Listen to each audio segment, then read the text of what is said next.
तारक मेहता का उल्टा चश्मा सीरियल के निर्माता असित मोदी इन दिनों विवादों में घिर गए हैं। हाल ही में शो में रोशन सोढी का किरदार निभाने वाली अभिनेत्री जेनिफर मिस्त्री ने शो के मेकर्स पर यौन उत्पीड़न का आरोप लगाया था।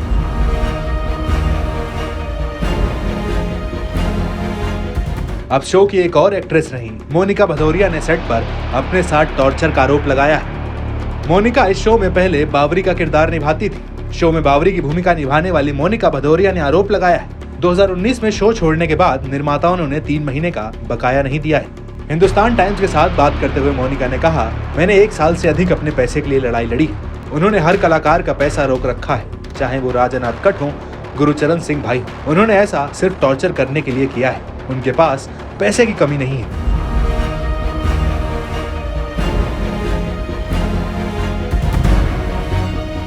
मोनिका ने आगे कहा कि मैं सदमे में थी, लेकिन उन्होंने मेरी मां की मृत्यु के 7 दिन बाद ही फोन किया और मुझे सेट पर रिपोर्ट करने के लिए कहा। जब मैंने कहा कि मेरी हालत ठीक नहीं है, तो उनकी टीम ने कहा, हम आपको पैसा दे रहे हैं, हम जब चाहें आपको यहाँ खड़ा होना पड़ेगा, भले ही आपकी माँ अस्पताल में भर्ती हो या कोई और। मैं सेट पर इसलिए गई क्योंकि वहाँ मेरे पास कोई विकल्प नहीं था। मैं हर दिन बस रोती थी। ऊपर से उनका टॉर्चर और वो मिसबिहेव भी करते थे। वो कॉल टाइम से 1 घंटा पहले मुझे सेट पर बुला लेते थे। इतनी गुंडागर्दी है उनके सेट पर।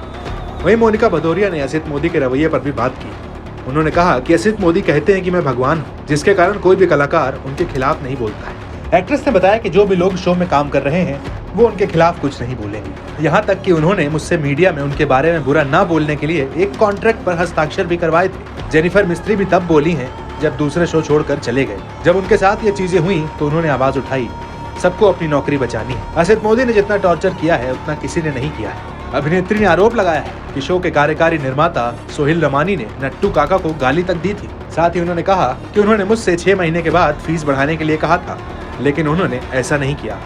वो पैसे की बेईमानी करते हैं, सच में वो कुत्ते के जैसा ट्रीट करते हैं। उन्होंने मेरे साथ बुरा व्यवहार किया और सोहिल रमानी सबसे खराब है, वो बहुत बदतमीज है।